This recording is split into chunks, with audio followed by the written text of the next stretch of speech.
Hi everyone, welcome to किपन education channel. HP TET June 25 के लिए जो हमने अपनी प्रेपरेशन सीरीज़ स्टार्ट करी है, ये उसका नेक्स्ट पार्ट है। ठीक है, तो आज से हम जो है अपना मैंने ये एक तरह से आपकी रिवीजन क्लासेस स्टार्ट करी हैं। रिवीजन क्लासेस में क्या है, आज हम केमिस्ट्री की कर रहे हैं। पार्ट 1 केमिस्ट्री का होगा आपके पास। इसमें जितने ज़्यादा मैं आपको चैप्टर्स करवा सकती हूँ, मैक्सिमम मैं 1 घंटा लगातार बोल सकती हूँ। 2-2.5 घंटे लगातार बोलना इज़ नॉट पॉसिबल दैट। तो जितने चैप्टर मैं 1 घंटे में करवा सकती हूँ वो आपके साथ डिस्कस करने वाली हूँ। चैप्टर्स में से जो जो इम्पॉर्टेंट टॉपिक है आपको वो पढ़ने हैं, तो वो हम डिस्कस करने वाले हैं यहाँ पे। ठीक है, बाकी मैंने डिटेल जितना भी चैप्टर में जो जो चाहिए वो हमने आपके साथ डिस्कस कर दिया है ऑलरेडी ही। तो यहाँ पे मैं आपको बताने जा रही हूँ कि जैसे हमारा सबसे पहला जो चैप्टर था वो हमने पीरियोडिक क्लासिफिकेशन करा, फिर हमने स्ट्रक्चर ऑफ एटम करा, फिर हमने केमिकल बॉन्डिंग पार्ट 1-2 करा, एसिड बेस करा, मेटल एंड नॉन मेटल करा। उसके बाद अगर मैं बात करूँ ऑर्गेनिक केमिस्ट्री करी, अपनी रिडॉक्स रिएक्शंस करे, मोल कॉन्सेप्ट करे, ये सारे और भी बहुत सारे टॉपिक्स हैं ये हमने करे। ठीक है, तो आपने एक बार पढ़ ली है, बहुत अच्छी बात है, बट मैं आपको एक बार से फिर से रिवाइज़ करवाने वाली हूँ क्योंकि बहुत ही कम टाइम बचा है आपके पेपर में। आपके पेपर से 3-4 दिन पहले मैं दोबारा से आपको आपकी रिवीजन क्लासेस लगाऊंगी, ताकि आपको पता चल सके आज की जो वीडियो उसमें जो भी खामियां रहती हैं उनको आप इम्प्रूव करके आपको पता चल सके कौन कौन से इंपॉर्टेंट टॉपिक है, अगर आपने उन टॉपिक्स को छोड़ रखा है। क्योंकि कई बार हम क्या करते हैं, किसी एक पर्टिकुलर चैप्टर्स को पढ़ लेते हैं, पढ़ लिया हमने, कई टॉपिक आपको समझ में आ गए, कई नहीं आएंगे आपको समझ में। ठीक है, तो हम क्या करते हैं कि चलो इसको स्किप कर देते हैं, तो क्या पता वो इम्पॉर्टेंट टॉपिक हो सकता है। तो उस चीज़ का आइडिया आज आपको इस वीडियो से लग जाएगा कि वो इम्पॉर्टेंट टॉपिक है या नहीं है। तो अगर आपने उसको छोड़ा हुआ है तो आप उसको रिवाइज़ करके अपना सॉल्व कीजिए उन क्वेश्चंस को। ठीक है, अभी है 10 दिन, फिर उसके बाद जब मैं लास्ट के 4-5 डेज़ में आपकी रिवीजन क्लासेस लेके आऊँगी, मैराथन क्लास होगी, एक ही क्लास में आपकी पूरी रिवीजन करवाई जाएगी, वहाँ पे फिर आप अपनी चीज़ों को इम्प्रूव कर सकते हो। ठीक है, सो स्टार्ट करते हैं अपना केमिस्ट्री की आपकी ये फर्स्ट जो है रिवीजन क्लासेस है। सबसे पहले हम पीरियोडिक क्लासिफिकेशन टॉपिक जो है आपका उसी से स्टार्ट करते हैं। ठीक है, किससे? Periodic classification. पीरियोडिक क्लासिफिकेशन, तो ये रहा आपका टॉपिक। अब तो पीरियोडिक क्लासिफिकेशन में अपने आप में बहुत बड़ा टॉपिक है ये। तो पीरियोडिक क्लासिफिकेशन में क्या चीज़ें हमारे पास कि जैसे जो पीरियोडिक टेबल है वो कैसे फॉर्म हुआ था, तो इसमें आपने क्या क्या पढ़ना है कि कौन कौन से साइंटिस्ट जो रहे हैं उन्होंने इसमें कॉन्ट्रीब्यूट करा था। तो सबसे पहले अगर मैं बात करूँ तो हमारे डॉबेराइनर थे। ठीक है, सबसे पहले कौन थे हमारे पास? डॉबेराइनर्स थे। इनके बारे में थोड़ा सा आइडिया लेना आपने, कहाँ और किस चीज़ का वो भी बता दूंगी मैं। न्यूलैंड्स रहे हैं हमारे। ठीक है, न्यूलैंड्स रहे हैं। उसके बाद थर्ड आते हैं मेंडेलीव। ठीक है, थर्ड कौन से आते हैं हमारे पास? मेंडेलीव। फिर उसके बाद फोर्थ आते हैं हेनरी मोज़ले। फिर क्या आते हैं हमारे पास? हेनरी मोज़ले। ये हमारे पास साइंटिस्ट हमारे आए। ठीक है, जिन्होंने पीरियोडिक टेबल की क्लासिफिकेशन में बहुत ज़्यादा हेल्प करी है। ठीक है, बाकी अगर मैं पीरियोडिक टेबल की बात करूं तो इसमें जो टोटल एलिमेंट है इसके ऊपर भी क्वेश्चन बन सकता है। तो आपके जो टोटल एलिमेंट है पीरियोडिक टेबल में वो कितने हैं? 1118। उसके बाद अगर नेचुरल अकरिंग की बात करूँ, नेचुरल अकरिंग, ठीक है, नेचुरली जो अक्कर कर रहे हैं वो कितने? 98 नेचर में है। जो rest of the elements are synthetic या फिर मैन मेड है ना, वो हो जाता है हमारे पास। तो इन सारे ट्रेड्स में ये डॉबेराइनर का ट्रेड्स है, न्यूलैंड का ऑक्टेव है, मेंडली। तो अगर मैं बात करूँ इन तीनों का, इन तीनों में जो सिमिलैरिटी थी वो ये तीनों जो थे ये एटॉमिक नंबर पे बेस्ड थे। ये तीनों जो हमारे पास साइंटिस्ट थे, इन्होंने जो भी अपनी थ्योरीज दी उसमें इन्होंने एटॉमिक नंबर को ज़्यादा प्रेफरेंस दी। ठीक है, बाकी अगर मैं हेनरी मोज़ले की बात करूँ तो इन्होंने अपना मॉडर्न पीरियोडिक लॉ दिया था। ठीक है, इन्होंने क्या दिया था? Modern periodic law. ये आपको पता होना चाहिए मॉडर्न पीरियोडिक लॉ किसने दिया है और ये सॉरी फॉर दैट, ये तीनों जो हैं एटॉमिक मास पे डिपेंड करते हैं। तो जो मॉडर्न पीरियोडिक लॉ है हमारा, मॉडर्न पीरियोडिक लॉ है वो हमारा एटॉमिक नंबर पे डिपेंड करता है। एटॉमिक नंबर पे। वेरी वेरी इंपॉर्टेंट क्वेश्चन है ये कि जो मॉडर्न पीरियोडिक लॉ है आपका वो किसके ऊपर डिपेंड करता है, तो किसके ऊपर डिपेंड करता है, वो एटॉमिक नंबर के ऊपर। इसका आइडिया आपको होना चाहिए, वेरी वेरी इंपॉर्टेंट है। और दिया किसने है, हेनरी मोजले ने, ठीक है। बाकी अगर मैं डॉबे-राइनर ट्राइड्स की बात करूं तो इसमें क्या है कि जब डॉबे-राइनर ने अपना ट्राइड डिस्कवर करा था तो उस टाइम तक सिर्फ और सिर्फ 30 एलिमेंट्स जो है वो डिस्कवर हुए थे। उस टाइम तक सिर्फ 30 एलिमेंट्स जो हैं वो डिस्कवर हुए थे। बाकी अगर मैं न्यूलैंड्स की बात करूं तो जो न्यूलैंड्स है उस टाइम तक हमारे पास 56 एलिमेंट जो हैं वो डिस्कवर हो चुके थे। अब यहाँ से क्वेश्चन पता क्या बनता है, जो बना हुआ है आपके प्रीवियस ईयर में कि जो न्यूलैंड्स का ऑक्टेव लॉ है वो कौन से 56 एलिमेंट तो थे हमारे पास, बट वो कौन से एलिमेंट तक एप्लीकेबल है न्यूलैंड्स लॉ। तो न्यूलैंड्स अगर मैं बात करूँ, Newlands law applicable up to, ऐसे क्वेश्चन आता है, applicable up to which element, up to calcium having atomic number 20। तो इसने अपना ऑक्टेव का लॉ तो दिया था, उसमें बताई थी कि एवरी 8th एलिमेंट जो है फर्स्ट और 8th एलिमेंट की प्रॉपर्टी जो है वो डिफरेंट होती है, ऐसी बोली थी इसने बात। पर जो ये जो इसने ये एक तरह से अपना वो लेके चला था, थ्योरी का बेस लेके चला था, वो सिर्फ कैल्शियम तक ही एप्लीकेबल हो पाया था, उस टाइम तक उससे आगे ये एप्लीकेबल नहीं हुआ था। तो यहाँ से क्वेश्चन क्या है, मॉडर्न पीरियोडिक लॉ के ऊपर क्वेश्चन बन सकता है, एटॉमिक नंबर के ऊपर कि ये किस पे बेस्ड है, किसने दिया है, बाकी ये तीनों किसके ऊपर बेस्ड है, एटॉमिक मास के ऊपर। डॉबे-राइनर का जब ट्रेड्स आया था 30 एलिमेंट डिस्कवर हो चुके थे, उसके बाद जब न्यूलैंड का आया तो 56 एलिमेंट डिस्कवर हो चुके थे। ये क्वेश्चन यहाँ से बनते हैं। बाकी अगर हम बात करें टोटल एलिमेंट जो है वो आपके पास 100 है, और नेचुरली अकरिंग की बात करें वो आपके पास कितने हैं, 98 हैं, ठीक है, ये बात आती है। उसके बाद अगर मैं बात करूँ कि मॉडर्न पीरियोडिक लॉ में जो थोड़ा सा जिसके ऊपर और क्वेश्चन आ सकते हैं वो है आपके पास नंबर ऑफ ग्रुप्स, कि how many groups are present in modern periodic law. देखो number of groups, periodic table अगर आप देखो कैसा दिखता है, पीरियोडिक टेबल कुछ ऐसा दिखता है, पीरियोडिक टेबल ऐसा, ऐसे इस तरफ को होता है, ठीक है, ऐसे करके ऐसे लाइंस होती हैं, इसमें शॉर्ट में बना रही हूँ मैं, ऐसे आगे पीछे हो सकता है, ये ऐसे करके फिर ऐसे ऐसे ऐसे, यहाँ पे भी थोड़ा ऊपर होता है, ऐसे करके ऐसे दिखता है मॉडर्न पीरियोडिक टेबल, और नीचे ऐसे आपका एफ ब्लॉक एलिमेंट होता है, ऐसे ये रहा आपका पीरियोडिक टेबल, कुछ ऐसा ही दिखता है, ठीक है। तो इसमें क्या है, नंबर ऑफ ग्रुप्स, ग्रुप्स की बात करें तो ग्रुप्स क्या है हमारे पास, मेरे को ना जो ये हॉरिजॉन्टल और वर्टिकल जो टर्म है ना, इसमें कई बार कन्फ्यूजन हो जाती है, तो मैंने एक वीडियो डाली है उसमें शायद मैंने ग्रुप्स हमारे पास क्या होते हैं, ये वाले हैं ना ग्रुप्स, तो इसको क्या बोलते हैं, हम इसको बोलते हैं अपनी वर्टिकल कॉलम, है ना, ये क्या है हमारे वर्टिकल कॉलम्स हैं ये। तो आई थिंक सो मैंने जो पीछे वीडियो डाली है उसमें मैंने हॉरिजॉन्टल कॉलम या पता नहीं हॉरिजॉन्टल रोज बोल दिया था अपने इसको ग्रुप्स को। मेरे को वर्टिकल और हॉरिजॉन्टल जो वर्ड है ना, कई बार होता है कि किसी को वो होता है, मेरे को इसमें कई बार कन्फ्यूजन रहती है, बट एक्चुअल में क्या है, नंबर ऑफ ग्रुप्स क्या है, वर्टिकल कॉलम है, इसको आपने याद रखना है। और ये कितने हैं, 18, टोटल कितने हैं आपके पास, 18, वेरी वेरी इंपॉर्टेंट है ये, ठीक है।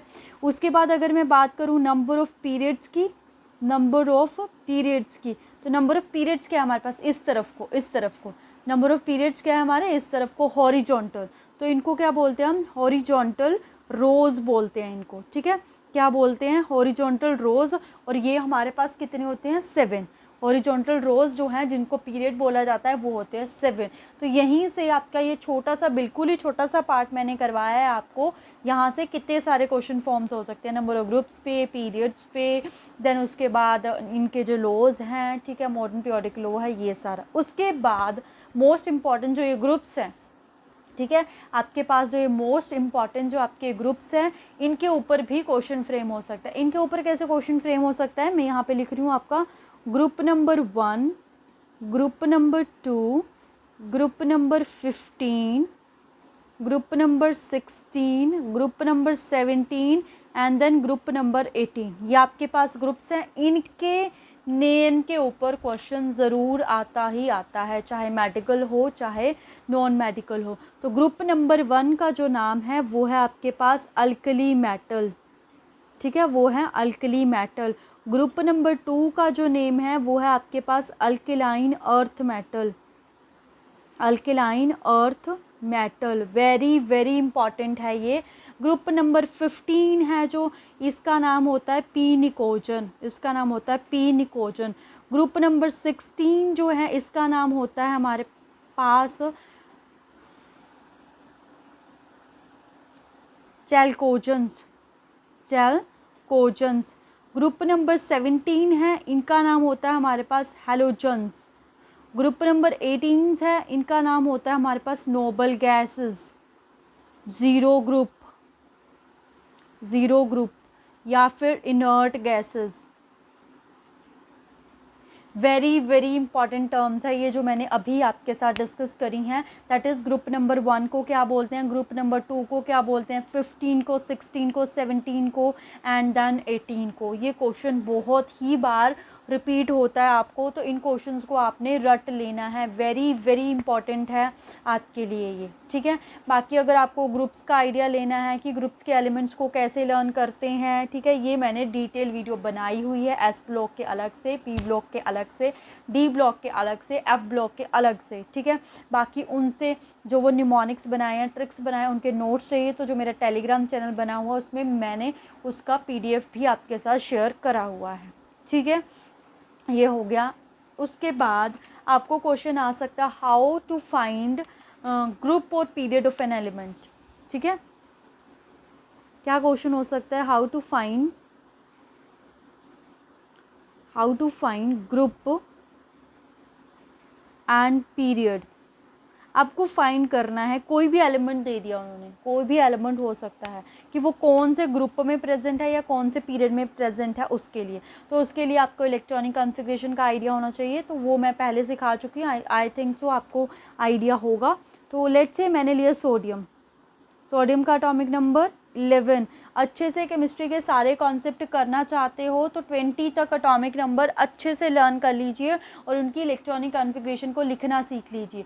देखो अगर आप अभी कर रहे हो ना, आपको टाइम मिला है, काफ़ी टाइम मिला है आपको। अगर आपने अपने बेसिक अभी स्ट्रॉन्ग कर लिया, आपका HP टैट क्लियर होता है, बहुत ही अच्छी बात होगी आपके लिए, क्योंकि जो कमीशन है वो भी आने वाला है आपके पास। तो आप बहुत ही लकी स्टूडेंट हो कि आपकी प्रिपरेशन होगी HP टैट की, साथ ही में आपको कमीशन भी आ गए। तो कमीशन के लिए क्या होगा कि आपने अपने बेसिक्स को स्ट्रॉन्ग करा है, तो कमीशन में आपको ज़्यादा मुश्किल नहीं आएगी। अदरवाइज़ अगर आप रटते हो चीज़ों को तो दोबारा से चीज़ों को पढ़ना, उनको याद रखना बहुत ही मुश्किल हो जाएगा। तो समझ के करना है चीज़ों को, रट के करोगे उसका कोई फ़ायदा नहीं होगा आपको, ठीक है। क्योंकि कमीशन जो है वो रट के क्लियर नहीं होगा, उसके लिए तो कॉन्सेप्ट्स को स्ट्रॉन्ग करना ही पड़ेगा। उसके लिए हम हैं आपके साथ, हर एक कॉन्सेप्ट को ट्राई करते हैं बिल्कुल ईजिली वे में आपके सामने प्रेजेंट किया जाए, ठीक है। तो ये सोडियम है, इसका एटॉमिक नंबर 11। तो इसकी इलेक्ट्रॉनिक कॉन्फ़िगरेशन क्या आएगी, 1s2 2s2 2p 2p6 3s1। तो ये आगे इसकी इलेक्ट्रॉनिक कॉन्फ़िगरेशन। तो इसका जो लास्ट इलेक्ट्रॉन है वो कौन से S में गया, P में गया, तो किस में जा रहा है, S में। तो ये S ब्लॉक एलिमेंट है। कैसे एलिमेंट है ये, S ब्लॉक एलिमेंट। तो ये भी क्वेश्चन फ्रेम हो सकता है कि पर्टिकुलर एलिमेंट जो है वो कौन से ब्लॉक से बिलोंग करता है। तो कौन से ब्लॉक से कर रहा है, S ब्लॉक से।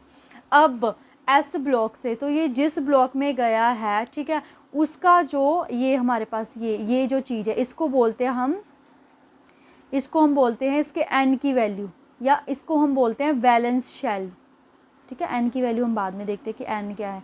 वैलेंस शेल, वैलेंस शेल क्या होती है, that shell in which last electron goes. तो यही है, ये फर्स्ट शेल होगी, इसकी सेकंड शेल होगी, थर्ड। तो ये जो उसकी वैलेंस शेल होती है वही उसका पीरियड होता है, जो वैलेंस शेल होती है वही पीरियड होता है। तो वैलेंस शेल थर्ड है तो पीरियड भी कौन सा हो गया, थर्ड। अब बारी आती है ग्रुप की। तो ग्रुप की जो आपको बताना है कि कौन से ग्रुप में प्रेजेंट है, उसके लिए अलग अलग होता है। S ब्लॉक का अलग है, P का अलग है, D का अलग है। तो S का तो सिंपल है कि हमारे पास जो भी वैलेंस शेल आई है उसमें नंबर ऑफ़ वैलेंस इलेक्ट्रॉन कितने हैं, नंबर ऑफ़ वैलेंस इलेक्ट्रॉन। तो कितने हैं नंबर ऑफ़ वैलेंस इलेक्ट्रॉन, 1। तो इसका ग्रुप कौन सा आ गया, 1। तो वैसे भी सोडियम फर्स्ट ग्रुप का ही एलिमेंट है, जिसको हम क्या बोलते हैं, अल्कली मेटल्स। हो गया ये आपके पास, ठीक है। ये सोडियम का, ऐसे हम P ब्लॉक का कर लेते हैं। P ब्लॉक का हमने लेट्स से फॉस्फोरस ले लिया, atomic number 15, atomic number 15।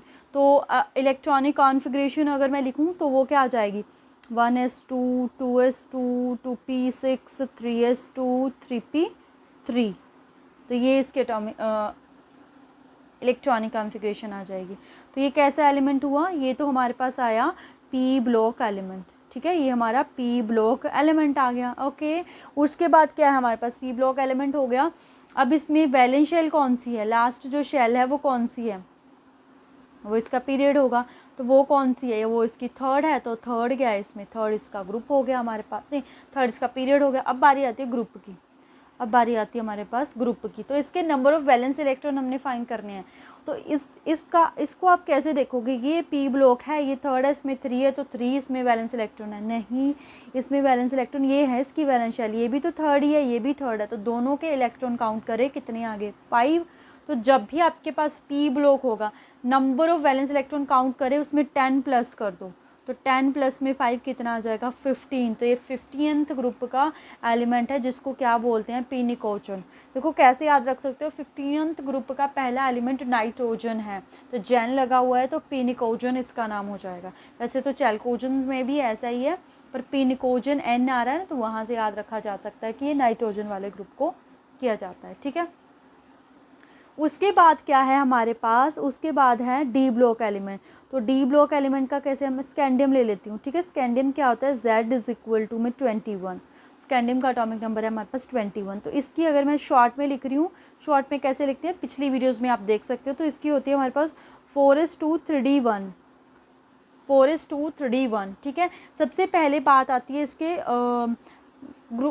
Block, तो इसका डी हुआ, पीरियड की बात आती है इसमें, पीरियड की बात आती है। तो इसमें कौन सा पीरियड होगा, इसमें वैलेंस शेल क्या है। अब आप बोलोगे कि डी ब्लॉक एलिमेंट ये है तो इस पर 3 लगा है, तो बैलेंस तो वो होगी मैक्सिमम वाली, वो आगे और पीछे आपको पता है, electronic configuration increasing order of उसमें लगती है, एनर्जी में लगती है हमारे पास। तो इसकी एनर्जी कम है इसलिए पहले आ जाता है। तो 4th है इसमें वैलेंस शेल, तो 4th, तो पीरियड भी कौन सा हुआ 4th। अब बारी आती है ग्रुप की, ग्रुप आती है, वैलेंस शेल कौन सी है 4th, उसमें कितने इलेक्ट्रॉन है 2। अब ये डी ब्लॉक एलिमेंट है, कौन सा एलिमेंट है, ये डी ब्लॉक। तो जो डी में वैलेंस इलेक्ट्रॉन है वो भी ये ऐड करेगा, 2 प्लस में 1 करके 3। तो इसका कौन सा ग्रुप आ जाएगा हमारे पास, थर्ड ग्रुप इसका आ जाएगा, ठीक है। तो ये छोटे से टॉपिक में ही आपके पास बहुत सारे क्वेश्चंस हैं, इनको अच्छे से करना है, कोई मुश्किल नहीं है आपके पास ये, ठीक है। यही सारी चीज़ें थी फर्स्ट जो आपका पीरियोडिक क्लासिफिकेशन है, इसमें कैसे कैसे हम करते हैं सारी चीज़ों को, ठीक है, कैसे कैसे हम करते हैं इन सारी चीज़ों को, ये हमारे पास इसमें आ जाता है। अब हम चलते हैं अपना स्ट्रक्चर ऑफ एटम जो टॉपिक है आपका, ठीक है। किसके ऊपर चलते हैं, स्ट्रक्चर ऑफ एटम के ऊपर। स्ट्रक्चर ऑफ एटम, तो जो मैंने अभी डिस्कस करा, पक्का 100% श्योरिटी देती हूँ, वहाँ से कोई ना कोई क्वेश्चन तो फ्रेम होगा ही होगा आपका, ठीक है। अब है स्ट्रक्चर ऑफ एटम, तो एटम के ऊपर थोड़ा सा हम डिस्कस कर लेते हैं, एटम क्या है, किसने उसको डिस्कवर करा है, उसके ऊपर भी क्वेश्चन आता है हमारे पास। तो अगर मैं बात करूँ एटम की, तो ये है स्मॉलेस्ट, क्या है ये हमारे पास, स्मॉलेस्ट पार्टिकल ऑफ मैटर, कि जो मैटर है उसका जो स्मॉलेस्ट पार्टिकल है, मैटर का जो स्मॉलेस्ट पार्टिकल है उसको क्या बोला जाता है, एटम। और हमारी फर्स्ट एटॉमिक जो थ्योरी है, फर्स्ट एटॉमिक थ्योरी जो है वो किसने दी थी, तो first atomic theory was given by John Dalton. तो ये PYQ है आपका, किसने दी थी, जॉन डाल्टन ने दी थी, ठीक है। किसने दी थी, जॉन डाल्टन ने दी थी आपके पास जो पहली एटॉमिक थ्योरी थी। अब इस एटम को अच्छे से समझना है। देखो इसने तो यही बोला था कि जो एटम है वो मैटर का स्मॉलेस्ट पार्टिकल है, उसको हम सब डिवाइड नहीं कर सकते हैं। बट जैसे जैसे स्टडी एडवांस होती गई तो हमारे पास जो एटम है उसके भी सब एटॉमिक पार्टिकल आते हैं हमारे पास, उसके भी क्या हो जाते हैं, सब एटॉमिक पार्टिकल। तो सब एटॉमिक पार्टिकल्स कौन कौन से हैं आपके पास, प्रोटॉन,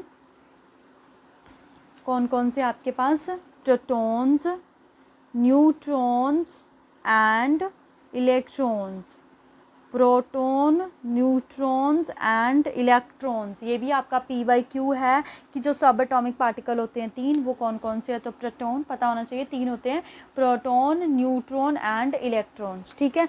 ये हमारे पास एटम के फर्दर जो है पार्टिकल्स होते हैं। तो उसके बाद हमारे पास अगर हम एटम के स्ट्रक्चर को ध्यान से देखें, ऐसे ऐसे हमारा एटम्स होता है, यहाँ पे पॉजिटिव चार्ज होता है और यहाँ हमारे इलेक्ट्रॉन जो हैं वो घूम रहे होते हैं, हमारे इलेक्ट्रॉन जो हैं वो घूम रहे होते हैं। ठीक है, तो जो ये छोटा सा पार्ट है ये, इसको बोला जाता है न्यूक्लियस। इसको क्या बोला जाता है?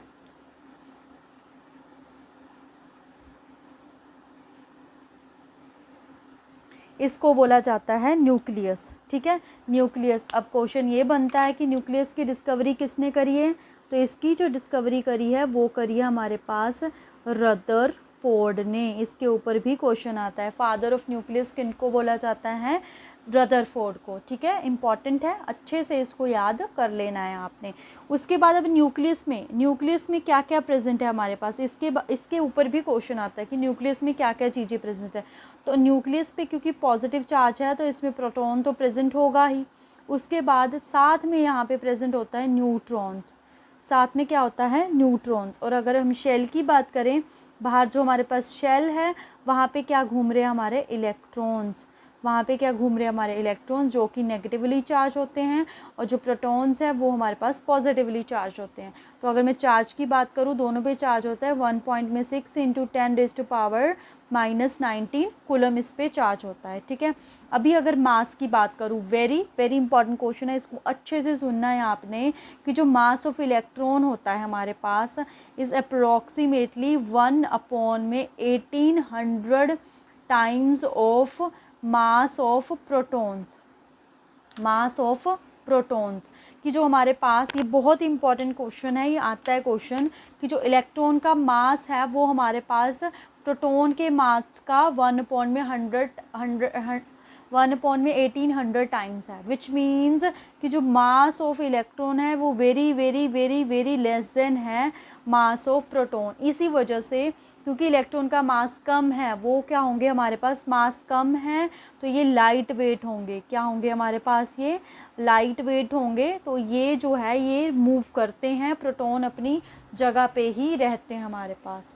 ठीक है, ये हमारे पास अपनी जगह के ऊपर ही रहते हैं, तो इनके ऊपर भी क्वेश्चन आ सकता है। बाकी प्रोटॉन है, प्रोटॉन को किसने डिस्कवर करा है? प्रोटॉन को रदरफोर्ड ने डिस्कवर करा है। इलेक्ट्रॉन को जे थॉमसन ने। न्यूट्रॉन्स की बात करूँ तो न्यूट्रॉन्स को जेम्स चैडविक ने डिस्कवर करा है। और ये न्यूट्रॉन है, न्यूट्रॉन्स मीन्स की न्यूट्रल, इसके ऊपर कोई चार्ज नहीं होता है हमारे पास। ठीक है, सिर्फ दो ही मतलब कि चार्जेस वाली स्पीशीज़ है, प्रोटॉन और इलेक्ट्रॉन, पॉजिटिव नेगेटिव। न्यूट्रॉन के ऊपर कोई भी चार्ज आपके पास नहीं होता है। इलेक्ट्रॉन्स के ऊपर कौन सा चार्ज है? Negative charge. और प्रोटॉन्स के ऊपर पॉजिटिव। और जो अपोजिट चार्ज हैं वो क्या करते हैं? एक दूसरे को अट्रैक्ट करते हैं। इस वजह से इनमें क्या होती है? अट्रैक्शन और फोर्सेस होती हैं डिफरेंट टाइप्स की, जिनको हम हायर क्लासेस में या आगे जाकर डिस्कस करेंगे। ठीक है, तो ये था आपके पास एटम के बारे में। ठीक है, एटम्स के बारे में। अब हम चलते हैं नेक्स्ट टॉपिक पे। इसी चैप्टर का, अभी ये चैप्टर ख़त्म नहीं हुआ। ये जो चैप्टर है ये ना आप मान के चलो 2 to 3 मार्क्स का आएगा आपको, 2 to 3 मार्क्स का। वेरी वेरी इंपॉर्टेंट चैप्टर है ये आपका, स्ट्रक्चर ऑफ एटम है। जो अभी पहले करा है इससे पीरियोडिक क्लासिफिकेशन, उसमें हम बोल सकते हैं कि थोड़ा कम मार्क्स का आ सकता है। 1 मार्क्स का तो पक्का ही है, 2 का आए नहीं आए वो नहीं पता है। स्ट्रक्चर ऑफ एटम से पक्का 2 या 3, 2 तो आएंगे, कई बार 3 या 4 क्वेश्चन भी बन जाते हैं इसी चैप्टर से। ठीक है, तो अभी हम नेक्स्ट पे चलते हैं। जैसे आपको क्वेश्चन आ जाए कि आपको फाइंड आउट करना है किसी भी शेल्स में, क्योंकि इलेक्ट्रॉन्स जो है शेल्स में होते हैं, तो maximum number of electron find करने हैं आपने। क्या फाइंड आउट करने हैं? Maximum number of electrons in particular shell, number of electron. तो उसका जो फॉर्मूला है ना वो है हमारे पास 2n²। ठीक है, where n is equal to, n हमारे पास जैसे शेल दे रखी है, फर्स्ट शेल है, सेकंड शेल है, थर्ड शेल है, फोर्थ शेल है, फिफ्थ शेल है। तो शेल के अकॉर्डिंग है, जोन सी भी शेल होगी उसके अकॉर्डिंग आप इसमें फाइंड आउट कर लोगे। जैसे फर्स्ट शेल को K बोला जाता है, L फिर M फिर N फिर O, ऐसे अप टू चलता है। तो क्वेश्चन ऐसे फ्रेम हो सकता है कि number of electron present in M shell. तो M शेल में एम शेल में, एम कौन सी है, थर्ड, तो थर्ड का 3 का स्क्वायर करेंगे 9, 9 2 18 नंबर ऑफ़ इलेक्ट्रॉन्स हमारे पास आते हैं, ठीक है। 18 नंबर ऑफ़ इलेक्ट्रॉन जो है वो हमारे पास थर्ड शेल में आते हैं, ठीक है। ये हमारे पास हो गया। अब मोस्ट इम्पॉर्टेंट एक और चीज़ आपके पास, आपको जैसे फाइंड आउट करने भी आता है वैलेंसी के बारे में, ठीक है। वैलेंसी सिंपल सी टर्म है बट क्वेश्चन इसका आता है वैलेंसी। देखो अगर हम बात करें ना कि वैलेंसी क्या है हमारे पास, अगर कोई पूछे व्हाट इज़ वैलेंसी, तो it is a combining capacity, combining capacity क्या है हमारे पास, ये हमारी कंबाइनिंग कैपेसिटी है, एक तरह से combining capacity of an atom है ना। कंबाइनिंग कैपेसिटी मतलब वो पर्टिकुलरली कितने बॉन्ड बनाएगा, ठीक है, वही है कंबाइनिंग कैपेसिटी। तो जैसे ऑक्सीजन है, ऑक्सीजन की बात करूँ तो ऑक्सीजन हमेशा 2 बॉन्ड बनाता है ऐसे, या किसी वाटर के साथ है तो ऐसे स्ट्रक्चर होता है। तो यहाँ पे इसकी कंबाइनिंग कैपेसिटी कितनी है, 2। तो अगर वैलेंसी की बात करें तो वो भी हमारे पास कितनी होती है, 2, ठीक है। वैलेंसी की बात करें वो भी हमारे पास कितनी होती है, 2। बट हमें कैसे पता चलेगा किसकी वैलेंसी कितनी होती है, तो इसके लिए आपको, क्योंकि जो वैलेंसी का क्वेश्चन है वो कि फर्स्ट जो 20 एलिमेंट्स हैं उनके ऊपर ही आ सकता है। तो पहली बात वही है कि आपको 20 तक एटॉमिक नंबर याद होने चाहिए, क्योंकि जब वो किसी की वैलेंसी पूछेगा तो वहाँ पे आपको वो नंबर जो आपका एटॉमिक नंबर है वो नहीं देगा, ठीक है। लेट्स से आपको क्या करना है कि फ्लोरीन है, उसका एटॉमिक नंबर कितना होता है, 9। ये क्वेश्चन है आपका प्रीवियस ईयर की, फ्लोरीन की वैलेंसी कितनी होती है आपके पास, ठीक है। आपको फाइंड आउट करनी है फ्लोरीन की वैलेंसी, राइट, फ्लोरीन की वैलेंसी। तो इसके लिए मैंने बताया हुआ है अपनी नोबल गैसेस को याद करो। नोबल गैसेस जो है ना आपकी कौन कौन सी है, फर्स्ट 3 जो है हीलियम, नियोन और आर्गन, इन तीनों को याद करना है। इनका एटॉमिक नंबर है 2 10 18, कोई ज़्यादा मुश्किल नहीं है ये 2 10 18 का, क्योंकि जब आप पूरे पीरियोडिक टेबल को याद करोगे वहाँ से खुद ब खुद होगा ये 2 10 18 आपके पास, ठीक है। तो अब ये जो फ्लोरीन है इन तीनों में से नियर बाय किसके है, 10 के। तो 10 तक पहुँचने के लिए क्या करना पड़ेगा, इसको 1 इलेक्ट्रॉन जो है वो गेन करना पड़ेगा, इसको 1 इलेक्ट्रॉन गेन करना पड़ेगा, एक ही करना पड़ेगा। तो इसकी वैलेंसी की बात करूँ वो कितनी आ जाएगी, 1। ऑक्सीजन बोला था ना मैंने, एटॉमिक नंबर कितना है उसका, 8। तो इसके नियर बाय भी तो 10 नहीं है, तो वो करने के लिए इसकी वैलेंसी कितनी आ जाएगी, 2, ठीक है। तो अब आप मेरे को फॉस्फोरस का एटॉमिक नंबर है 15 और सिलिकॉन एटॉमिक नंबर है 14, इन दोनों की जो वैलेंसीज़ है वो मेरे को आप कमेंट सेक्शन में बताओगे कि इनकी वैलेंसी क्या आती है आपके पास, ठीक है। तो ये वैलेंसी के बारे में था। अब है मोस्ट इम्पॉर्टेंट, जहाँ से आपको क्वेश्चन फ्रेम होता ही होता है, आइसोटोन, आइसोबार,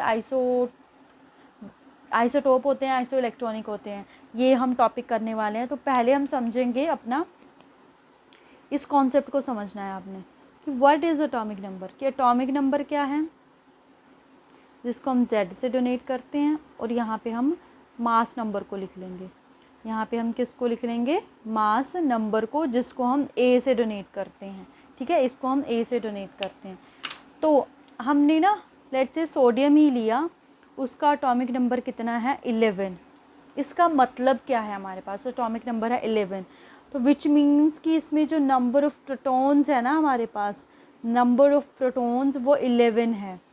तो मतलब जो किसी का एटॉमिक नंबर होता है उतने ही नंबर ऑफ़ प्रोटॉन उसमें प्रेजेंट होते हैं। सिमिलरली इसमें नंबर ऑफ़ इलेक्ट्रॉन्स भी 11 ही प्रेजेंट है। इसमें नंबर ऑफ़ इलेक्ट्रॉन्स भी कितने प्रेजेंट हैं, 11 ही प्रेजेंट है, क्योंकि ये न्यूट्रल है। अगर आपके पास न्यूट्रल नहीं है फिर हम इसको नहीं बोल सकते हैं, क्योंकि जब इसके ऊपर चार्ज आ जाएगा, प्लस चार्ज आ जाएगा, नेगेटिव चार्ज आएगा, तो इसने इलेक्ट्रॉन को गेन लूज़ करा होगा, तब हम एटॉमिक नंबर सिर्फ और सिर्फ नंबर ऑफ़ प्रोटॉन से ही देखते हैं। अब बारी आती है मास नंबर की, ठीक है। मास नंबर, जैसे हमने कार्बन ले लिया, कार्बन का मास नंबर कैसे लिखते हैं, हम A से डोनेट करते हैं, कार्बन का मास नंबर होता है हमारे पास 12, कार्बन का मास नंबर होता है 12। तो ये जो मास नंबर है ना, इसको हम लिखते हैं नंबर ऑफ़ प्रोटॉन्स, फॉर्मूला एक तरह से इसका, नंबर ऑफ़ प्रोटॉन्स प्लस में नंबर ऑफ़ इलेक्ट्रॉन्स, ये इसका फॉर्मूला है, नंबर ऑफ़ प्रोटॉन्स प्लस में number of neutrons, number of neutrons, ठीक है। ये हमारा A हो गया। नंबर ऑफ़ प्रोटॉन्स को मैं एटॉमिक नंबर लिख सकती हूँ और यहाँ से आ जाएगा नंबर ऑफ़ न्यूट्रॉन्स। तो अगर मेरे को नंबर ऑफ़ न्यूट्रॉन्स का फॉर्मूला निकालना हो तो वो क्या हो जाएगा, A माइनस में Z, मास नंबर माइनस में atomic number, number of neutrons का, नंबर ऑफ़ न्यूट्रॉन्स का फॉर्मूला आ जाएगा आपके पास। ठीक है, तो एटॉमिक नंबर और मास नंबर हो गया आपके पास। अब क्या है, एक आपको रिप्रेजेंटेशन देखनी है, जनरल रिप्रेजेंटेशन, जनरल रिप्रेजेंटेशन। तो जनरल रिप्रेजेंटेशन में क्या है कि लेट्स से आपका एक्स एलिमेंट है तो यहाँ पे उसका एटॉमिक नंबर होता है और यहाँ पे उसका मास नंबर होता है। इसके बारे में पता होना चाहिए आपको। यहाँ पे उसका एटॉमिक नंबर, यहाँ पे उसका मास नंबर। मैंने लिया कार्बन, कार्बन का एटॉमिक नंबर 6, उसका मास नंबर 12, ऐसे। अब कोई पूछे इसमें नंबर ऑफ़ न्यूट्रॉन्स कितने हैं, ठीक है, क्या पूछे नंबर ऑफ़ न्यूट्रॉन्स कितने हैं, कैसे, सिंपल, इन दोनों को माइनस कर दो, क्योंकि number of neutron mass number minus में एटॉमिक नंबर होता है, तो कितने आ गए, 6 ही नंबर ऑफ़ न्यूट्रॉन्स आ गए इसमें। ठीक है, ये क्लियर है आपको, ये क्लियर होनी चाहिए चीज़ें, क्योंकि अब जो हमने करना है अपना, अब है हमारे main topic, isotope, isotopes and isobars, isotopes and isobar. पहले इन दोनों को देखते हैं, फिर जो नेक्स्ट है उनको देखते हैं। देखो, आइसो जो मतलब है उसका मतलब क्या होता है, सेम। आइसो का मतलब क्या होता है, सेम। आइसो का मतलब क्या होता है आपके पास, सेम। अब इसमें आपने कैसे लर्न रखना है, आइसो बार, इसका मतलब मैंने समझाया हुआ है, भार हिंदी में, जिसका मतलब क्या हो गया, मास। तो सेम एलिमेंट, ऐसे एलिमेंट जिनका मास नंबर क्या है, मास नंबर हो गया सेम, मास नंबर सेम, और एटॉमिक नंबर क्या हो जाएगा, दो एलिमेंट्स जिनका एटॉमिक नंबर क्या हो जाएगा, डिफरेंट, उनको हम क्या बोल देंगे, आइसोबार। आइसोटोप बिल्कुल इसका उल्टा है, सेम इसमें क्या हो जाएगा, एटॉमिक नंबर, सेम क्या हो जाएगा, एटॉमिक नंबर, और डिफरेंट क्या हो जाएगा इसमें, डिफरेंट हो जाएगा मास नंबर। ठीक है, अब मोस्ट इम्पॉर्टेंट जो है वो है इनके एग्जाम्पल। सबसे पहले तो हाइड्रोजन के आइसोटोप, ठीक है, isotopes of hydrogen, very very important है ये, आइसोटोप्स ऑफ हाइड्रोजन। कौन कौन से हैं, 3 तरह के हैं, H H H, atomic number तो 1 1 ही रहेगा, इसका मास 1 2 3, तो इसका नाम है प्रोटियम, इसका नाम है ड्यूटीरियम, और इसका नाम है ट्रिटियम, ट्रिटियम। और जो ट्रिटियम आइसोटोप है, ये जो है ये रेडियो एक्टिव होता है। ये कैसा होता है, रेडियो एक्टिव होता है हमारे पास। वेरी वेरी इंपॉर्टेंट है, क्वेश्चन फ्रेम हो जाता है। हाइड्रोजन का कौन सा isotope, tritium, sorry radio active है, तो वो कौन सा हो गया, ट्रिटियम। या आपको एग्जांपल दे देंगे 4, मतलब ऑप्शन उसमें बताओ कौन सा हाइड्रोजन का आइसोटोप है या कौन सा हाइड्रोजन का आइसोटोप नहीं है।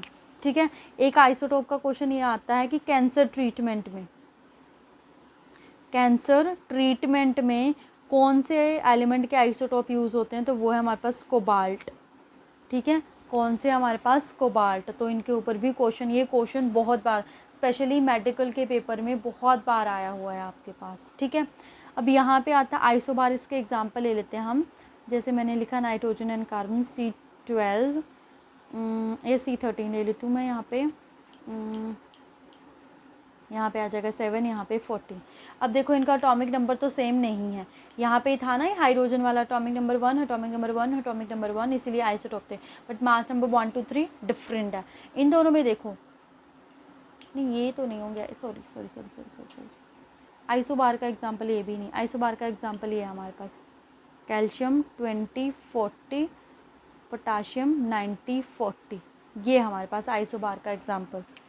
ठीक है, ये हमारे पास आइसोबार का एग्जाम्पल, एटॉमिक नंबर डिफरेंट है बट मास नंबर क्या है, सेम है, तो वो हमारे पास आइसोबार हो जाता है। ठीक है, अब हम चलते हैं आइसोटोन्स पे, आइसोटोन्स पे सेम है, ये ज़्यादा फेवरेट है अगर मैं HP टैट वालों का बोलूँ, यहाँ से क्वेश्चन बहुत बार वो फ्रेम करते हैं। तो हमारे पास आइसोटोन है, आइसोटोन में क्या होता है, होगा तो same, same number of neutrons, same number of neutrons. ठीक है, एक और बात, अगर मैं आइसोटोप की बात करूं कि आइसोटोप है, एटॉमिक नंबर क्या है इसमें, सेम है, ठीक है, एटॉमिक नंबर सेम है।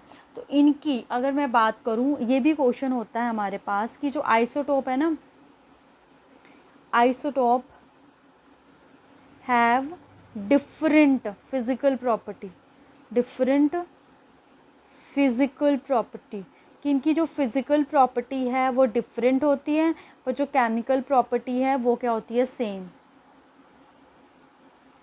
केमिकल प्रॉपर्टी क्या होती है, सेम, क्योंकि chemical property number of electron पे डिपेंड करती है, तो नंबर ऑफ़ इलेक्ट्रॉन तीनों में सेम है, तो केमिकल प्रॉपर्टी सेम है, बट फिजिकल प्रॉपर्टी डिफरेंट है। ये क्वेश्चन आता है कि जो आइसोटोप है उनकी कौन सी प्रॉपर्टी डिफरेंट है, तो फिजिकल। एक और बात, आइसोटोप में हमारे पास एटॉमिक नंबर तो सेम है, हमारे पास एटॉमिक नंबर सेम है, यहाँ बोल सकते हैं नंबर ऑफ़ प्रोटॉन्स भी सेम है, ऐसे भी क्वेश्चन हो सकता है, नंबर ऑफ़ प्रोटॉन्स भी इसमें सेम है। ठीक है, नंबर ऑफ़ प्रोटॉन्स क्या है, इसमें सेम है हमारे पास। अब इसका एग्जाम्पल देखते हैं। इसका ये एग्जाम्पल था जो मैंने आइसोबार में कोड कर दिया था, 7 14 कार्बन 6 13। ठीक है, ये कार्बन का आइसोटोप है। तो इन दोनों के अगर नंबर ऑफ़ न्यूट्रॉन्स फाइंड करने हो, कैसे आएंगे, दोनों को माइनस कर दो 7, इसका भी माइनस कर दो, कितना आ गया 7। तो नंबर ऑफ़ जो न्यूट्रॉन्स है वो दोनों में सेम है, तो ये क्या हुआ, आइसोटोन्स। ठीक है, फोर्थ स्पीशीज़ आती है हमारे पास आइसो इलेक्ट्रॉनिक। फोर्थ कौन सी स्पीशीज़ आती है हमारे पास, आइसो इलेक्ट्रॉनिक। तो इसमें क्या है, आइसो इलेक्ट्रॉनिक पे सेम इलेक्ट्रॉन्स, क्या है हमारे पास, सेम नंबर ऑफ इलेक्ट्रॉन्स। अब कैसे, sodium positive, magnesium 2 positive, neon fluorine negative, O2 negative, ये सारे वो है आइसो इलेक्ट्रॉनिक है। कैसे, अब हमें कैसे पता चला ये आइसो इलेक्ट्रॉनिक है, कैसे पता चला। एटॉमिक नंबर इसकी बात करूँ 11 है, ये 12 है, ये 10 है, ये 9 है, ये 8 है। तो प्रोटॉन्स की बात करूँ तो इसमें भी 11 होंगे, इसमें 12 होंगे, इसमें 10 होंगे, इसमें 9 होंगे, इसमें 8 होंगे। अब बारी आती है इलेक्ट्रॉन्स की। अब ये न्यूट्रल तो नहीं है, इसके ऊपर कौन सा चार्ज लगा हुआ है, पॉजिटिव। तो पॉजिटिव का मतलब इसने इलेक्ट्रॉन क्या करा हुआ, लूज़। तो लूज़ कितने बचे इसके पास, 10, इसने 2 लूज़ करे हुए हैं 10। ये नियॉन है इसमें, तो ये न्यूट्रल है, तो जितने प्रोटॉन उतने ही न्यूट्रॉन। फ्लोरीन नेगेटिव है, 9 है, नेगेटिव है तो इसने गेन करा हुआ है, तो इसके 10, 8 है, इसने भी गेन करे हुए हैं 2, तो 10। तो ये इलेक्ट्रॉन्स आ गए, तो सभी में इलेक्ट्रॉन्स क्या है हमारे पास, सेम। तो ये कौन सी स्पीशीज़ होगी हमारे पास, आइसो इलेक्ट्रॉनिक स्पीशीज़। ठीक है, कौन सी स्पीशीज़ होगी हमारे पास, आइसो इलेक्ट्रॉनिक स्पीशीज़। ठीक है, तो इसके ऊपर भी क्वेश्चन फ्रेम होता है कि जैसे 2 पेयर्स दे देंगे आपको, अलग अलग पेयर्स लिखे होंगे, बताओ इसमें से कौन सा पेयर जो है वो आइसो इलेक्ट्रॉनिक है और कौन सा पेयर आइसो इलेक्ट्रॉनिक नहीं है। तो ये यहाँ से, तो ये भी बहुत ही इंपॉर्टेंट है आपका स्ट्रक्चर ऑफ एटम से, आइसोटोप आइसोबार पक्का यहाँ से क्वेश्चन आता ही आता है आपका। ठीक है, अब हम चलते हैं क्वांटम नंबर के ऊपर। ठीक है, वो भी क्योंकि थोड़े से एडवांस लेवल का टॉपिक है, बट अपने आप में बहुत ही इम्पोर्टेंट टॉपिक है वो। ठीक है, क्या है हमारा quantum number, quantum number, quantum number है हमारे पास। ठीक है, तो क्वांटम नंबर में क्या है हमारे पास, ये 4 तरह के होते हैं। क्वांटम नंबर में इलेक्ट्रॉन की कंप्लीट इन्फॉर्मेशन देता है। पहला हमारा प्रिंसिपल, उसको एन से डोनेट करते हैं। दूसरा है हमारे पास एजीमुथल, उसको एल से डोनेट करते हैं। तीसरा है मैग्नेटिक, उसको एमएल से डोनेट करते हैं। और चौथा है हमारा स्पिन, उसको हम एस से डोनेट करते हैं। डिटेल इन्फॉर्मेशन आपको स्ट्रक्चर ऑफ एटम की वीडियो में मिल जाएगी, क्योंकि ये रिवीजन है तो थोड़ा मेरे को शॉर्ट में करना पड़ेगा, अदरवाइज फिर तो वो थ्योरी लेक्चर की तरह ही लगेगा आपको। ठीक है, एन क्या है, क्वांटम नंबर, ये हमें वैलेंस शेल का आइडिया देता है। ठीक है, कौन सी उसकी वैलेंस शेल है। एल जो है ये हमें ऑर्बिटल्स का, ठीक है, क्या देता है, हमें ऑर्बिटल्स का आइडिया देता है। एमएल जो है ये हमें ओरिएंटेशन का आइडिया देता है कि how many orientation are present in given orbital. जैसे एस है, एस हमारे पास एक ही होता है। उसके बाद पी जो है वो 3 होते हैं, डी जो है वो एफ होते हैं, और नहीं डी जो है वो 5 होते हैं, और जो एफ होते हैं वो 7 होते हैं। वो कैसे, वो हमें आइडिया इन क्वांटम नंबर से लगता है। उसके बाद जो एस है, एस हमारा स्पिन है कि वो कैसे घूमेगा, क्लॉकवाइज या एंटी क्लॉकवाइज, उसको हम एस से डोनेट करते हैं। ठीक है, तो ये हमारा क्वांटम नंबर के ऊपर। अब जो इम्पॉर्टेंट है इसमें क्वांटम नंबर में, ठीक है, इम्पॉर्टेंट मैं क्वेश्चन के बारे में बताऊंगी। एक तो ये है एल जो है ऑलवेज लेस देन एन होना चाहिए, ऑलवेज लेस देन n होना चाहिए। सबसे पहली कंडीशन हमने यही चेक करनी है।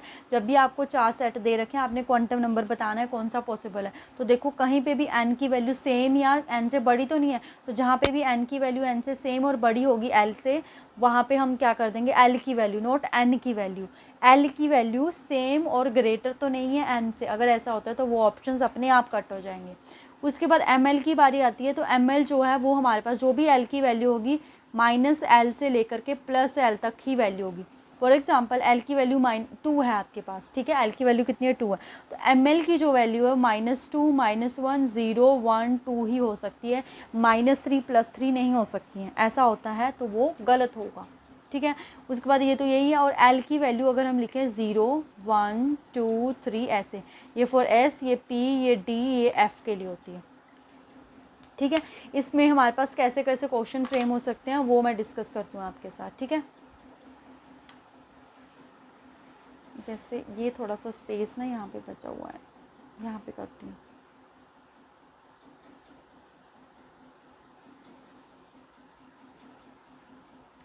सो क्वेश्चन कैसा फ्रेम हो सकता है, लेट्स से कि आपको दे रखा है 4s ऑर्बिटल, क्या दे रखा है, 4s ऑर्बिटल। अब इसमें उसने बोला हुआ है n और l की वैल्यू बताओ। देखो n की क्या वैल्यू हो जाएगी, n की वैल्यू जो भी आपके आगे लगा n तो वो हो जाएगा। अब l की वैल्यू देखो, हमें ये पता है कि जो l की वैल्यू है वो 4 से छोटी ही होने वाली, या तो 3 हो सकती है, 2 या 1 या 0। तो s के लिए l की वैल्यू मैंने कितनी बताई थी, 0, तो s के लिए l की वैल्यू कितनी हो जाएगी, 0। या तो ये क्वेश्चन फ्रेम हो सकता है, या फिर आपके पास क्वेश्चन फ्रेम हो सकता है कि आपको n दे रखा है 3 और l दे रखा है 2, इससे ऑर्बिटल बनाओ कि क्या ऑर्बिटल बन सकता है। तो n दे रखा है 3 तो 3 ही रहेगा, l2 किसके लिए होता है, d के लिए, तो कौन सा ऑर्बिटल बन जाएगा, 3d ऑर्बिटल। ऑर्बिटल दे रखा है, वहाँ से n और l की वैल्यू पूछी जा सकती है, या फिर आपको क्वांटम नंबर दे रखे हैं, वहाँ से आपको ऑर्बिटल बनाना है ये क्वेश्चन, या फिर आपके पास कि कौन सा क्वांटम नंबर पॉसिबल है या नहीं है। लाइक n4 है, l आपके पास 3 है, ml मैंने -2 ले लिया और s +½ ले लिया, एक केस ये हो गया। n4 है, l5 है, ml जो है -3 है, s जो है +½ है। या फिर mn4 है, l3 है, ml -4 है, s -½ है। ये क्वेश्चन है, इसमें से हमने बताना है कौन सा क्वांटम नंबर जो सेट है वो पॉसिबल है। चलो फिर n = 4, l = 3 लेस देन है, पहली कंडीशन फुलफिल है। उसके बाद ml -3 से लेके +3 के बीच में ये वैल्यू s½ है, ये पॉसिबल है quantum number. Next n = 4, l greater हो गया, पॉसिबल नहीं हो सकता है, ख़त्म बात। n = 4, l = 3 लेस देन है, ठीक है। ml जो है वो -3 से लेकर के +3 तक ही हो सकता है, ये तो -4 है, तो ये भी पॉसिबल नहीं है आपके पास। इसके ऊपर आपको क्वेश्चन आ सकता है, ठीक है, आया हुआ भी है आपके पास। उसके बाद होती है नंबर ऑफ़ नोड्स के ऊपर क्वेश्चन, नंबर ऑफ़ नोड्स के ऊपर। तो देखो नोड्स को हम कैसे निकालते हैं, दो तरह की नोड्स होती हैं, एंगुलर नोड्स और दूसरी होती है हमारे पास रेडियल नोड्स। आपको बोला गया आपके पास है 3l, इसमें फाइंड आउट करो how many nodes are present, कितनी नोड्स यहाँ पे प्रेजेंट हैं।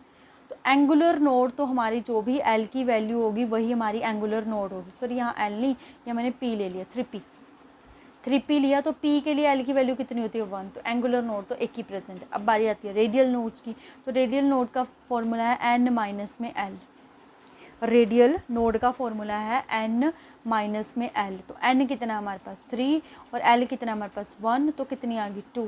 अब टोटल नोड्स की बात करें तो टोटल नोड्स कितनी होगी, एक एंगुलर नोड है, दो रेडियल्स नोड है, तो टोटल नोड्स होगी 3। टोटल नोड्स भी पूछ सकते हैं, एंगुलर और रेडियल नोड्स करके भी वो पूछ सकते हैं। रेडियल नोड का फॉर्मूला होता है हमारे पास n माइनस l माइनस 1 भी होता है यहाँ पे, ठीक है, तो ये -2 होगा 1 ऐसे, टोटल नोड्स 2। या फिर अगर आपको टोटल नोड्स का ही फार्मूला लिखना है तो टोटल नोड्स का फॉर्मूला होता है n माइनस में l, तो यहाँ से भी देखो 2 ही आएंगी। n की वैल्यू कितनी है 3, l की वैल्यू कितनी है 1, तो 3 माइनस में 1 करके कितनी आ जाएगी 2। बट अगर अलग अलग वो पूछ ले एंगुलर और रेडियल तो आप ऐसे फाइंड आउट कर सकते हो, ठीक है। एंगुलर और रेडियल नोड्स के बारे में पूछ ले तो वो आपके पास ऐसे क्वेश्चन फ्रेम हो सकता है, ठीक है। तो स्ट्रक्चर ऑफ एटम इसमें मैंने आपको प्रिंसिपल्स के बारे में नहीं बताया, बट जब मैंने अपनी थ्योरी क्लासेस ली हैं, Aufbau principle, Pauli exclusion principle, Hund's rules of multiplicity, Heisenberg uncertainty, de Broglie, इनके बारे में नहीं बताया। ये थ्योरी वाले पार्ट है, तो ये आप वहीं से देख सकते हो। ठीक है, मैंने यहाँ पे जो आपके मेन फोकस है, जहाँ से क्वेश्चन पक्का पक्का बनता है, वो मैं करवा रही हूँ यहाँ पर वो भी एक बार गो थ्रू कर लेना है आपने कि वो किन चीज़ों के बारे में बनाता है। वो इलेक्ट्रॉनिक कॉन्फ़िगरेशन के लिए होता है हमारे पास। ठीक है, इलेक्ट्रॉनिक कॉन्फ़िगरेशन कैसे लिखते हैं वो हमने डिस्कस करी। यहाँ पे हम क्वेश्चन प्रैक्टिस कर रहे हैं, वो टॉपिक्स कर रहे हैं ताकि आप वो छोड़ने नहीं है। ये वाले टॉपिक आपने अभी टाइम है तो आप देख सकते हो चीज़ों को कि आपको ये टॉपिक नहीं छोड़ने हैं जो मैम ने करवाए हैं। ठीक है, एक और बात आपके लिए कि अगर आपको जो मैं ये अभी जैसे आपका एक तरह से रिवीजन क्लास चल रही है, इनके जो ये नोट्स है जो मैं बना रही हूँ, अगर ये आपको चाहिए, क्योंकि यहाँ पे मैंने इंपॉर्टेंट पॉइंट्स बनाए हुए हैं, एक तरह से माइंड मैपिंग होती है जैसे, है ना, वो करा है। तो अगर नोट चाहिए तो टेलीग्राम चैनल पे आप कमेंट करके बोल देना मैम मेरे को ये नोट चाहिए, तो मैं आपको ये दे दूँगी। इसका कोई भी पेड नहीं है, ये फ्री ऑफ कॉस्ट है, आपको तो मिल जाएंगे अगर आपको ये नोट्स चाहिए होंगे, अगर आपने नोट्स बनाए नहीं हैं। बट जब मैं अपनी थ्योरी क्लासेस लगाती थी, अगर किसी बच्चे ने स्टार्टिंग से देखा है तो उनको मैंने बोला था किसी के भी नोट्स, अगर आप किसी और के नोट्स लेते हो, जितना मेरा एक्सपीरियंस बोलता है वो आपके लिए हेल्पफुल कहीं से भी नहीं होंगे, नहीं समझ में आता है, क्योंकि हर किसी की अपनी कोड लैंग्वेज, किसी ने किसी वर्ड को कैसे लिखा होता है, बीच में इंपॉर्टेंट क्वेश्चन को डाल के ऐसे लिखा होता है, तो वो सिर्फ वही समझ सकता है, वहाँ से आपको कन्फ्यूजन होती है। इसीलिए मैंने हमेशा यही बोला है कि जब भी मैं थ्योरी क्लासेस आपके सामने लगा रही हूँ, जो भी आपको इम्पॉर्टेंट लगता है, आपको पेन और नोटबुक के साथ बैठना चाहिए। ठीक है, जो भी आपको इम्पॉर्टेंट लगता है उसको अपनी लैंग्वेज में लिखना, देखिएगा कितना इफेक्टिव होती है वो चीज़। ठीक है, आप मैंने देखा है काफ़ी सारे बच्चे नोट्स के पीछे भागते हैं, मैम हमें नोट्स चाहिए, नोट्स चाहिए, नोट्स चाहिए। नोट्स का कोई मतलब नहीं होता, वो नोट्स एज इट इज़ पड़े रहते हैं। इन केस अगर आपने अपनी लैंग्वेज में नोट्स बनाए होंगे, उस चीज़ का बहुत ज़्यादा इफ़ेक्ट पड़ता है। ठीक है, ये मेरा एक्सपीरियंस, मैं अपने एक्सपीरियंस से बता रही हूँ। ठीक है, मेरे को जब स्टार्टिंग, मैंने वैसे पहली बात तो ये है कि कभी मेरे को ऐसे हुआ नहीं कि मेरे को किसी से नोट्स लेने हैं। मैं हमेशा इसी चीज़ पे करती थी कि कोई टॉपिक समझना है, उसको समझ के अपनी लैंग्वेज में इजी वे में लिखना है, तब मैं करती थी। ठीक है, बट इन केस जब हम एमएससी में आए, एमएससी में हमारे पास बुक्स नहीं होती थी, तब मेरे को होता था कि किसी से नोट्स ले लें।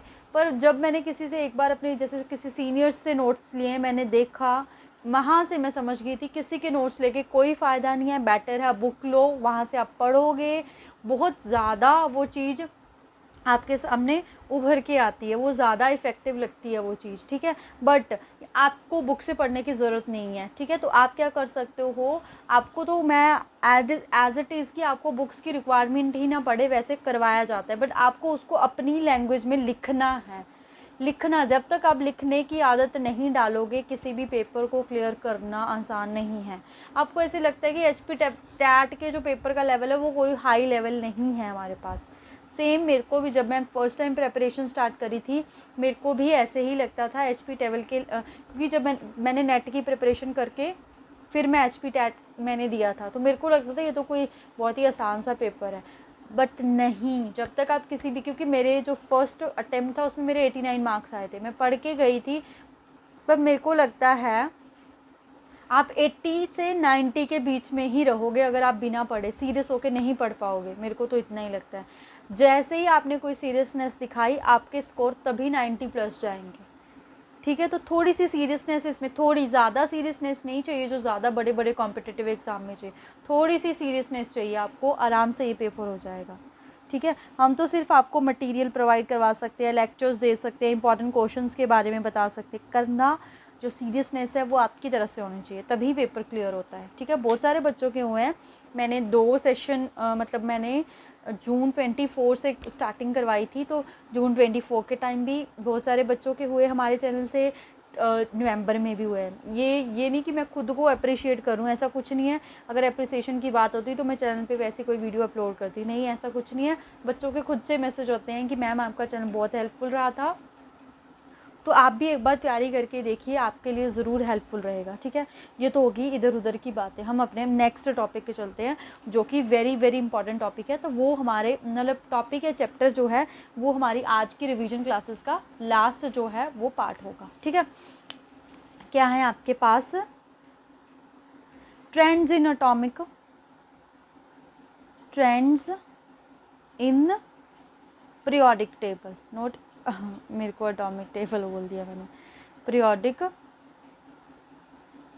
Table, trends in periodic table, very very important है, क्वेश्चन फ्रेम होता ही है, बहुत ही इजी सी चीज़ें, अच्छे से समझना है इनको, ठीक है।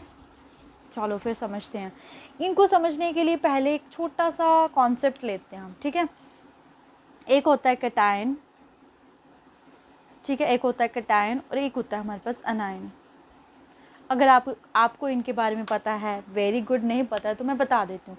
कैटायन एक ऐसा एटम होता है जिसके ऊपर कौन सा चार्ज होता है, पॉजिटिव, और अनायन एक ऐसा एटम होता है जिनके ऊपर कौन सा चार्ज होता है, negative. Like example, sodium positive, अनायन में हो गया F नेगेटिव। ये कैटायन और अनायन स्ट्रक्चर बनाते हैं इनका, ठीक है।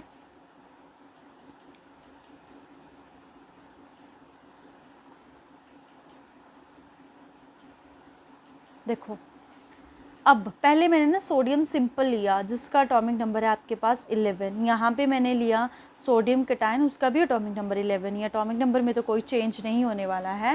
ये फ्लोरीन लिया, उसका भी एटॉमिक नंबर कितना है, 9।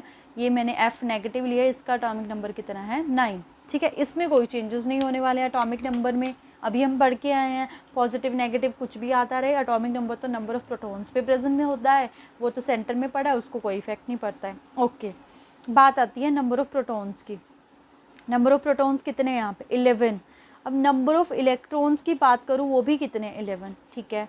यहाँ पे अगर मैं बात करूँ नंबर ऑफ़ प्रोटॉन्स, वो तो 11 ही है, बट नंबर ऑफ़ इलेक्ट्रॉन्स कितने हैं यहाँ पे, क्या चार्ज आया हुआ है, पॉजिटिव। पॉजिटिव मतलब कि लूज़ करा हुआ इलेक्ट्रॉन, तो कितने बच गए हमारे पास, 10। अब यहाँ पे अगर मैं बात करूँ नंबर ऑफ़ प्रोटॉन्स कितने हैं हमारे पास, 9। नंबर ऑफ़ इलेक्ट्रॉन्स कितने हैं हमारे पास, 9, कोई प्रॉब्लम नहीं है। नंबर ऑफ़ प्रोटॉन्स कितने हैं यहाँ पे, 9। नंबर ऑफ़ इलेक्ट्रॉन्स कितने हैं यहाँ पे, 10। नंबर ऑफ़ इलेक्ट्रॉन्स कितने हैं, 10, क्योंकि उसने गेन कर लिया। अब देखो इससे क्या होगा, यहाँ पे प्रोटॉन है और यहाँ पे इलेक्ट्रॉन है, इसमें कितने प्रोटॉन है, 10, इसमें भी कितने इलेक्ट्रॉन है, सॉरी 11। तो जो ये पॉजिटिव है, यहाँ पे देखो ये पॉजिटिव चार्ज है, ये नेगेटिव चार्ज है, एक दूसरे को अट्रैक्ट करते हैं, ये एक दूसरे को अट्रैक्ट करते हैं। अब ना आपके पास ना एक तरह से टग ऑफ वॉर है, आप ऐसे समझना, यहाँ पे भी 11% है, यहाँ पे भी 11% है, तो टग ऑफ वॉर जो है वो तो इक्वल पर्सन में होगी, तो यहाँ पे जो ये जो बीच वाली चीज़ है वो कहीं नहीं जाएगी। मतलब जो अट्रैक्शन फील हो रही है हर एक बंदे को, क्योंकि यहाँ पे एक इलेक्ट्रॉन, यहाँ पे प्रोटॉन मिल जाएगा, एक इलेक्ट्रॉन प्रोटॉन, क्योंकि नंबर ऑफ इलेक्ट्रॉन और प्रोटॉन सेम है, तो जो अट्रैक्शन फील होगी सभी को सेम होगी। ओके, अब बात करते हैं इस कैटायन की। कैटायन में क्या होगा, प्रोटॉन्स कितने, 11, अंदर की तरफ 11 है, बाहर की तरफ इलेक्ट्रॉन कितने हैं, 10। तो यहाँ पे अब 10 हो गए, यहाँ पे 11 हो गए हैं, तो किसकी तरफ जाएगा ये जो रोप है, 11 की तरफ। तो यहाँ पे 11 कितना है ये, तो ये जो साइज़ है ना इसका, देखो इसका साइज़ मैंने बड़ा बनाया है, इसका साइज़ क्या बनाया मैंने, छोटा, क्योंकि अंदर की तरफ ये जो चीज़ है, यहाँ पे पॉजिटिव चार्ज आपका इंक्रीज़ हुआ है।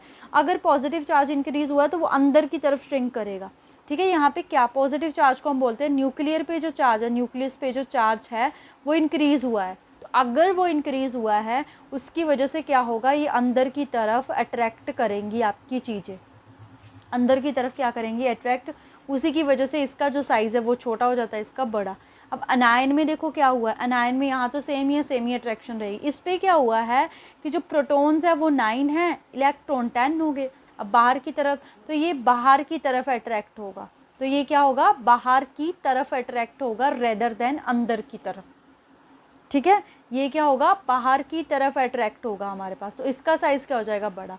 दैट्स वाई जो एनायन है उसका साइज़ बड़ा होता है और कैटायन का साइज़ छोटा होता है। हमने यहाँ पे मेन चीज़ ये भी क्वेश्चन फ्रेम हो सकता है कि कैटायन और एनायन के साइज़ में कैसे, जितना ज़्यादा पॉजिटिव चार्ज बढ़ता जाएगा, जैसे आपके पास है sodium positive, magnesium 2 positive, aluminium 3 positive. कोई पूछे सबसे बड़ा साइज़ किसका है, तो सोडियम का सबसे बड़ा साइज़ है, क्योंकि इस पर एक ही पॉजिटिव चार्ज है, इस पर 2 पॉजिटिव, इस पर 3 पॉजिटिव, जितना पॉजिटिव चार्ज उतना साइज़ छोटा।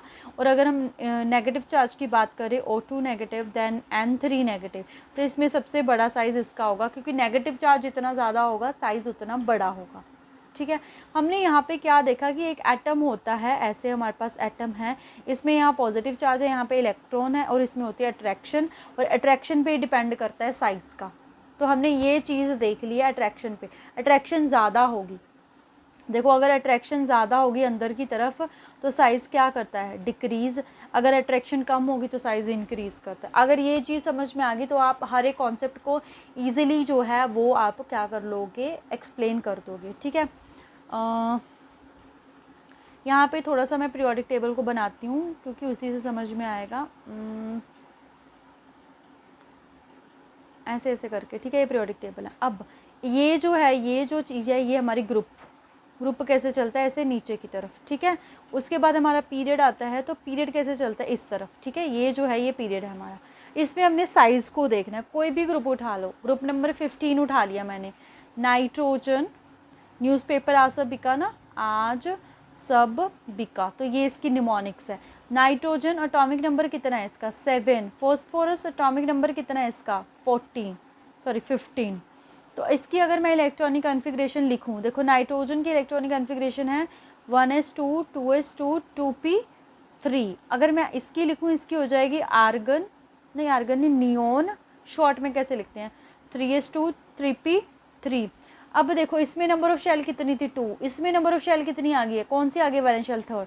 तो अगर इसमें 2 थी तो ऐसे होनी थी 2। अब जब 3 आ गई हमारे पास, ऐसे ऐसे, तो यहाँ से हमने क्या कंक्लूजन निकाला है, यहाँ पे लिखेंगे हम, डाउन द ग्रुप क्या करा, साइज, डाउन द ग्रुप जो साइज़ है वो हमारा इंक्रीज़ कर गया। वेरी वेरी इंपॉर्टेंट कॉन्सेप्ट है ये। Down the group size increase कर गया, तो हमारा जो down the group size increase कर गया, क्यों, क्योंकि by new shell, adding of new shell की वजह से। ठीक है, अब आपको मैंने डाउन द ग्रुप का बता दिया है। अगर हम अलोंग द पीरियड चलेंगे, अब मैंने एक का बता दिया, बाकी पीरियड के बारे में अगर आप डिटेल जानना चाहते हो पुरानी वीडियोस पे डिस्कस करिए। उसका साइज़ डिक्रीज़ करता है, क्यों, न्यूक्लियर चार्ज इंक्रीज़ करता है, क्योंकि न्यूक्लियर चार्ज इंक्रीज़ करता है। देखो जो भी ग्रुप का कुछ भी होगा, पीरियड का बिल्कुल उसका उल्टा चलेगा। ठीक है, वेरिएशन। अब हमारे पास 3 तरह की इंथैल्पीज़ आती हैं, मैं तीनों को इकट्ठा एक्सप्लेन कर रही हूँ। आयनाइजेशन इंथैल्पी, इनका ट्रेंड बताना है हमें। आयनाइजेशन इंथैल्पी, हमारी electron gain enthalpy, electron gain enthalpy, तीसरी आती है इलेक्ट्रोनेगेटिविटी। ठीक है, ये तीनों की तीनों इन्वर्सली प्रोपोर्शनल है साइज़ के, तीनों की तीनों इन्वर्सली प्रोपोर्शनल है साइज़ के। इन्वर्सली का मतलब क्या है, अगर साइज़ इंक्रीज़ होगा तो ये डिक्रीज़ होगी। तो down the group size increase हो रहा है, तो डाउन द ग्रुप ये क्या करेंगी, डिक्रीज़। और अलोंग द पीरियड क्या करेंगी, ये अलोंग द पीरियड इंक्रीज़। क्या है ये इंथैल्पी, इनके बारे में आप डिटेल में वीडियोस देख सकते हो। ठीक है, मैंने यहाँ पे ट्रेंड बताना है क्योंकि आपको ट्रेंड के ऊपर क्वेश्चन आएगा। ये हो गया। अब ना एक आता है कि एटम लूज इलेक्ट्रॉन्स। अगर हम ग्रुप के अकॉर्डिंग देखें और पीरियड के अकॉर्डिंग देखें, किस तरफ को जो इलेक्ट्रॉन लूज है वो इजीली हो जाएगा।